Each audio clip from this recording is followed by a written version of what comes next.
இந்த வீடியோவில் நாம் சீஸ் மேக்ரோனி செய்வது எப்படின்றத பற்றி பார்க்க போகிறோம். சீஸ் மேக்ரோனி செய்வதற்கு இங்கே வந்து 1 கப் அளவுக்கு பாஸ்தா எடுத்துக்கோங்க. அந்த பாஸ்தா முங்குற அளவுக்கு நம்ம தண்ணி ஊற்றிக்கலாம். அது நல்லா வேகணும், அதனால் அது முங்குற அளவுக்கு தண்ணி ஊற்றிக்குங்க. தேவையான அளவு உப்பு போட்டுக்குங்க. போட்டு அதை வேக விடுங்க. அது வேகட்டும். அதுக்குள்ளேயே நம்ம வந்து அதுக்கு தேவையான கிரேவியை செய்திடலாம். அதுக்கு வந்து 2 ஸ்பூன் அளவுக்கு எண்ணெய் ஊற்றிக்கோங்க. ஒரு பேனில் 1 ஸ்பூன் பட்டர் போட்டுக்கோங்க. பட்டர் நல்லா உருகி வந்த உடனே ஒரு 4 பல் பூண்டு பொடியாக நறுக்கி போட்டுக்கோங்க. போட்டு நல்லா வதக்கிக்கோங்க. அதை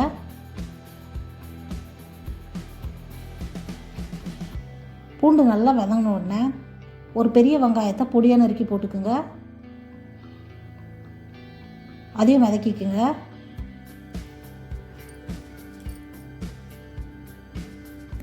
வெங்காயம் நல்லா வதங்கிடுச்சு.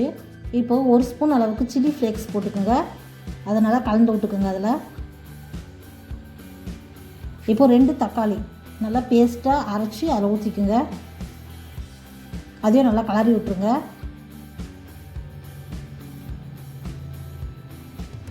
1 ஸ்பூன் அளவுக்கு மிளகாய்த்தூள் போட்டுக்கோங்க.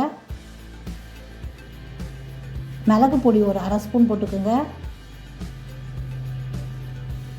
டொமேட்டோ கெச்சப் 2 ஸ்பூன் ஊற்றிக்குங்க. தேவையான அளவு உப்பு போட்டுக்குங்க. போட்டு நல்லா கலந்து விட்டுக்குங்க. நல்லா கலரி விட்டுருக்குங்க. இப்போது 1/2 டம்ளர் அளவுக்கு தண்ணி ஊற்றிக்குங்க. அதே டம்ளர் அளவுக்கு பால் 1/2 டம்ளர் ஊற்றிக்குங்க. தண்ணி நம்ம எவ்வளோ ஊற்றுறோமோ அந்த அளவுக்கு பால் ஊற்றிக்குங்க.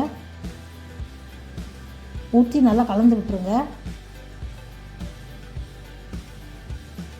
அது நல்லா கொதித்து வரட்டும். அதுக்குள்ளே இங்கே பாருங்கள், பாஸ்தா நல்லா வெந்திருக்கு. இதை எடுத்து நம்ம வெடிக்கட்டி வச்சுக்கலாம். தண்ணி நல்லா இருத்துருங்க.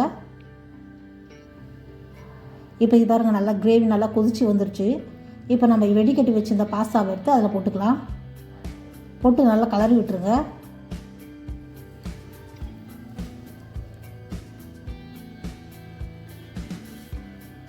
இப்போ சீஸ் நல்லா துருவி அதில் போட்டுக்கோங்க. சீஸை போட்டு நல்லா கலரி விடுங்க.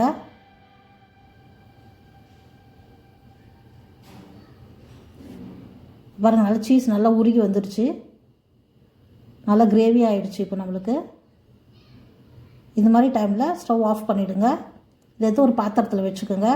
சீஸி மேக்ரோனி ரெடி ஆகிடுச்சு. இந்த வீடியோ பிடிச்சிருந்தா லைக் பண்ணுங்கள், ஷேர் பண்ணுங்கள், சப்ஸ்கிரைப் பண்ணுங்கள். மறக்காமல் பெல் ஐக்கானை கிளிக் பண்ணுங்கள்.